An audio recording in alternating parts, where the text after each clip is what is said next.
Sumber daya genetik hutan adalah kumpulan materi genetik yang terkandung dalam organisme hutan, termasuk hewan, tumbuhan, dan mikroorganisme yang memiliki potensi besar untuk dimanfaatkan di berbagai sektor, seperti ketahanan pangan, obat-obatan, penelitian ilmiah, keanekaragaman hayati, dan warisan budaya.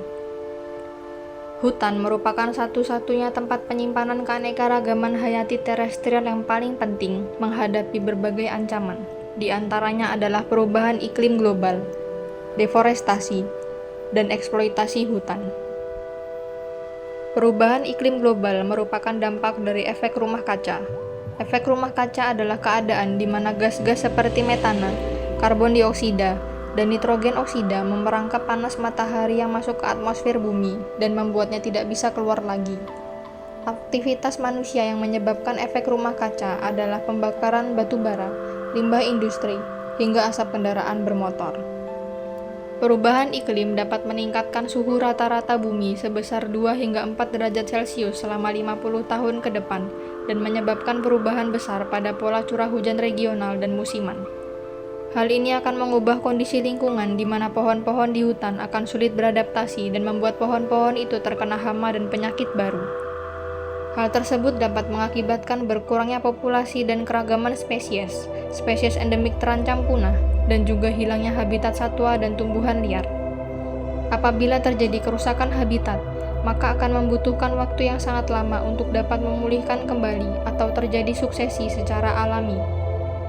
Melihat semakin parahnya dampak perubahan iklim ini bagi lingkungan, negara-negara di dunia membuat kesepakatan pencegahan perubahan iklim yang tertuang dalam Perjanjian Paris atau Paris Agreement yang ditandai dengan pembentukan komitmen bersama Nationally Determined Contribution periode 2020 hingga 2030. Di Indonesia, pemerintah mengeluarkan Undang-Undang Nomor 16 Tahun 2016 tentang pengesahan Paris Agreement to the United Nations Framework Convention on Climate Change sebagai upayanya dalam menanggulangi dampak perubahan iklim.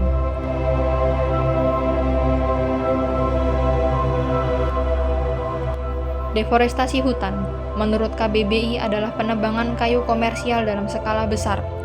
Berdasarkan data Direktorat Jenderal Planologi Kehutanan dan Tata Lingkungan (KLHK), hasil pemantauan hutan Indonesia tahun 2019 menunjukkan bahwa luas lahan berhutan seluruh daratan Indonesia adalah 94,1 juta hektar atau 50,1% dari total daratan. Data Ditjen PKTL menunjukkan deforestasi neto tahun 2018 sampai 2019, baik di dalam maupun di luar kawasan hutan Indonesia, adalah sebesar 462,4 ribu hektar. Deforestasi hutan hujan tropis secara luas selama beberapa dekade terakhir, terutama disebabkan oleh perluasan lahan pertanian. Hilangnya habitat ini mempunyai konsekuensi serius bagi keanekaragaman hayati tropis, karena rusaknya habitat yang sesuai mengancam kelangsungan spesies di hutan. Untuk mengatasi deforestasi hutan, Kementerian LHK menerapkan beberapa upaya dalam Inpres seperti penghentian pemberian izin baru dan penyempurnaan tata kelola hutan alam primer dan lahan gambut, pengendalian kebakaran hutan dan lahan, pengendalian perubahan iklim, hingga rehabilitasi hutan dan lahan. Kementerian LHK juga melakukan pemantauan hutan dan deforestasi setiap tahun dengan menggunakan citra satelit.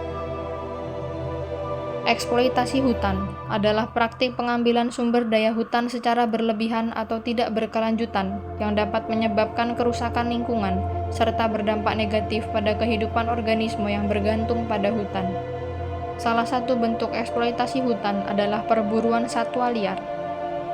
Perburuan kini menjadi penyebab utama penurunan populasi biotik di wilayah tropis dan telah menyebabkan penurunan populasi burung dan mamalia masing-masing sebesar 58% dan 83%. Perburuan ilegal satwa liar untuk dijadikan produk perdagangan internasional, hewan peliharaan, dan sebagai sumber makanan secara langsung bertanggung jawab atas berkurangnya spesies simbolis seperti gajah, badak, harimau, dan jalak bali.